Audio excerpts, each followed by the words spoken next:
Selamat datang di channel SKB CASN.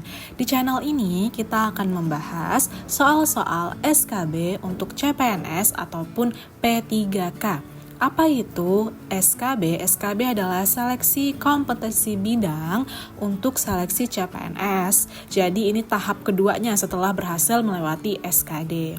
Dan SKB ini sesuai namanya, seleksi kompetensi bidang, berarti tesnya adalah sesuai dengan jabatan-jabatan atau bidang-bidang yang kita lamar.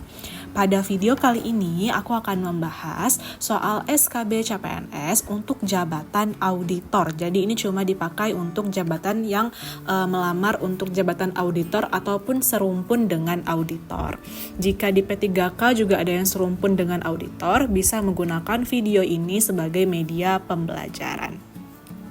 Baik, soal SKB ini dibuat berdasarkan Permenpan dan kisi-kisi yang telah diberikan oleh BKN. Untuk jabatan auditor ini, soal ini dibikin berdasarkan Permenpan nomor per garing 220 garing cap garing M.pan garing 6 garing 2006. Aku nggak tahu ini cara bacanya Jo, nomor 51 tahun 2012. Mohon maaf ya jika salah membaca permenpannya, dan kisi-kisi yang telah diberikan oleh BKN. Gitu ya teman-teman, kisi-kisinya ada tuh di internet, bisa kok ada PDF-nya. Jadi aku bikin berdasarkan permenpan tersebut dan juga kisi-kisi tersebut. Baik, kita langsung aja mulai dari soal nomor 1 untuk soal SKB CPNS untuk jabatan auditor. Nomor 1. Apa tujuan utama dari sistem pengendalian intern di sektor publik? Pilihan jawabannya: A. Mencegah kecurangan. B. Memastikan efektivitas dan efisiensi kegiatan. C. Menekan biaya operasional. D. Meningkatkan kesejahteraan pegawai. E. Mengawasi aktivitas pegawai.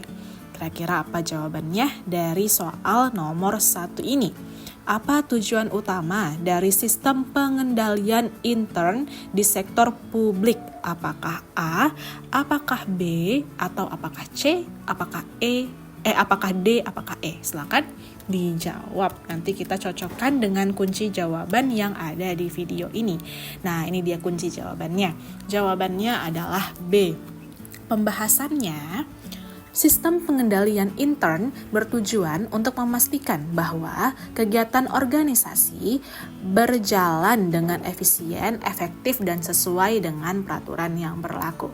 Aku ulangin, pembahasannya itu adalah sistem pengendalian intern bertujuan untuk memastikan bahwa kegiatan organisasi berjalan dengan efisien, efektif, dan sesuai dengan peraturan yang berlaku. Itu dia adalah nomor 1 ya teman-teman. Sekarang kita akan lanjut ke nomor 2. Tiap video yang diupload hanya membahas 5 soal ya teman-teman. Jadi ini adalah soal nomor 2. Dalam konteks manajemen risiko, yang dimaksud dengan residual risk adalah, apa itu residual risk? Pilihan jawabannya: A. Risiko yang telah dieliminasi. B. Risiko yang tetap ada setelah pengendalian dilakukan. C. Risiko yang diidentifikasi namun tidak berdampak. Atau D. Risiko yang terdeteksi. Ini kayaknya ABCD-nya kurang E ya ini. Kayaknya ini salah nih, soal nih kurang E, nggak apa-apa ya. Yang penting jawabannya ada. Gitu.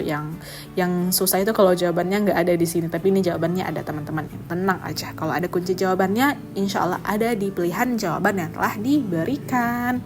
Baik, nomor 2 soalnya jawabannya adalah B.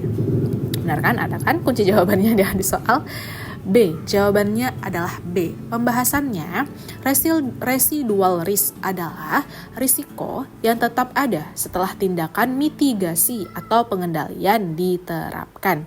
Residual risk adalah risiko yang tetap ada setelah tindakan mitigasi atau pengendalian diterapkan. Itu dia jawaban dari soal nomor 2. Ini aku berusaha pelan-pelan ya, biar gak kecepatan baca soalnya. Karena di video-video sebelumnya itu aku kecepatan ya, ngasih voice overnya. Mohon maaf ya, jadi semoga kedepannya lebih baik aku ngasih voice overnya. Baik, nomor 3. Salah satu komponen dari sistem pengendalian intern pemerintah SPIP adalah lingkungan pengendalian. Yang termasuk dalam lingkungan pengendalian adalah A. Penilaian resiko, B. Informasi dan komunikasi, C. Integritas dan nilai etika, D. Aktivitas pengendalian, E. Pemantauan. Salah satu komponen dari sistem pengendalian intern pemerintah atau SPIP adalah lingkungan pengendalian. Yang termasuk dalam lingkungan pengendalian adalah, silakan teman-teman dijawab, boleh di komen di kolom komentar, boleh juga, atau tulis di buku masing-masing boleh. Dicocokkan dengan kunci jawaban yang ada di video ini. Jawabannya adalah C. Pembahasannya, lingkungan pengendalian mencakup integritas, nilai etika, dan budaya organisasi. Itu dia jawabannya ya teman-teman. Dalam satu video kita cuma membahas 5 soal beserta kunci jawaban dan pembahasan. Lalu nanti di akhir video akan ada soal PR yang akan kita bahas jawabannya di next video selanjutnya.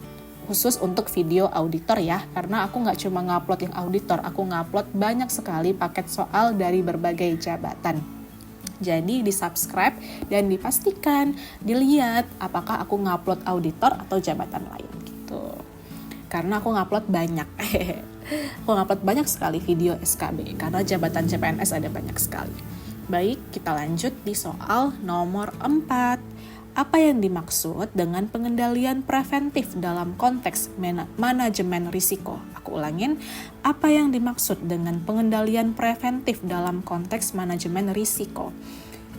Pilihan jawabannya, A. Pengendalian yang mengurangi dampak resiko, B. Pengendalian yang dilakukan setelah terjadinya resiko. Itu angka 5-nya typo ya teman-teman, typo itu angka 5-nya. Atau C. Pengendalian yang bertujuan mencegah terjadinya resiko, atau D. Pengendalian yang dilakukan secara otomatis. Kira-kira jawabannya apa untuk soal nomor 4 ini? Itu typo ya angka 5-nya. Mohon maaf yang bikin manusia jadi typo nih. Jawabannya adalah C. Pembahasannya, pengendalian preventif dilakukan untuk mencegah risiko terjadi. Itu dia jawabannya teman-teman ya. Untuk soal nomor 4. Dan kami juga menyediakan paket soal. Kalau teman-teman gak sabar nih nunggu videonya untuk diupload, teman-teman bisa langsung beli full paket soalnya. Satu paket isinya 50 soal, jadi gak perlu nungguin video TikTok ataupun video YouTube diupload, teman-teman bisa langsung belajar full soalnya. Itu harganya 10.000, bisa langsung ke Telegram @skbcasn. Baik, ini adalah soal terakhir di video kali ini yang ada kunci jawaban dan pembahasannya. Soal nomor 5. Dalam SPIP, komponen yang berfungsi untuk memastikan bahwa pengendalian dilakukan secara berkelanjutan adalah, dalam SPIP, komponen yang berfungsi untuk memastikan bahwa pengendalian dilakukan secara berkelanjutan adalah A. Aktivitas pengendalian, B. Penilaian resiko, C. Pemantauan, D. Lingkungan pengendalian, atau E. Informasi dan komunikasi. Apa jawabannya teman-teman untuk soal nomor 5 ini? Jawaban untuk soal nomor 5 adalah C. Jawaban untuk soal nomor 5 adalah C. Pembahasannya, pemantauan memastikan pengendalian dilakukan secara berkelanjutan dan sesuai tujuan. Itu dia ya teman-teman 5 soal yang kita bahas dalam video kali ini, video soal SKB CPNS untuk jabatan auditor. Dan nantikan soal-soal selanjutnya untuk jabatan auditor yang akan kita update secara berkala sesuai dengan antrian upload nih, karena aku punya antrian upload karena jabatannya banyak ya yang mau aku upload. Jadi teman-teman subscribe aja atau nyalain lonceng juga supaya tahu aku upload video jabatan apa gitu. Atau bisa beli di Telegram @skbcasn biar nggak perlu nunggu-nunggu uploadan video di YouTube ataupun di TikTok. Ini adalah soal PR nih yang bisa teman-teman jawab dulu di kolom komentar, nanti kita bahas di video selanjutnya. Itu adalah soal nomor 6. Soal nomor 6. Apa yang dimaksud dengan kerangka konseptual pengawasan intern di pemerintah Indonesia? Pilihan jawabannya, A. Kebijakan pengawasan pemerintah, B. Standar yang harus diikuti dalam setiap audit, C. Sistem yang mengatur peran auditor dalam organisasi, D. Prinsip dan pedoman dasar dalam melaksanakan pengawasan intern, atau E. Mekanisme pelaporan pengawasan. Kira-kira jawabannya apa nih teman-teman? Tapi pembahasannya nggak kita bahas di video ini ya, kita bahas di video selanjutnya. Di video selanjutnya tentang SKB auditor. Jadi dipantau aja kapan diupdate uploadnya, karena aku upload setiap hari ya. Jadi pastiin aja atau lihat aja aku upload hari ini tuh buat jabatan yang mana gitu ya. Dan jika ada jabatan CPNS ataupun P3K lainnya yang ingin dibuatkan paket soal dan pembahasannya, silakan hubungi kami di Telegram @skbcasn atau komen aja di komentar YouTube ataupun TikTok @skbcasn. Jadi kami nggak cuma upload video tapi juga menyediakan PDF kumpulan soalnya. Per paket soal itu isinya 50 soal ya teman-teman, harganya Rp10.000. Pembeliannya dilakukan di Telegram gitu ya. Insya Allah paket soalnya bisa banyak sesuai dengan permintaan teman-teman. Kalau teman-teman mau minta paket soal 3 paket soal dong kak, beda-beda ya soalnya, pasti beda-beda. Per paket itu beda-beda soalnya teman-teman. Jadi jangan takut ada yang sama gitu ya, insya Allah nggak sama. Baik, terima kasih sudah menonton. Bye-bye.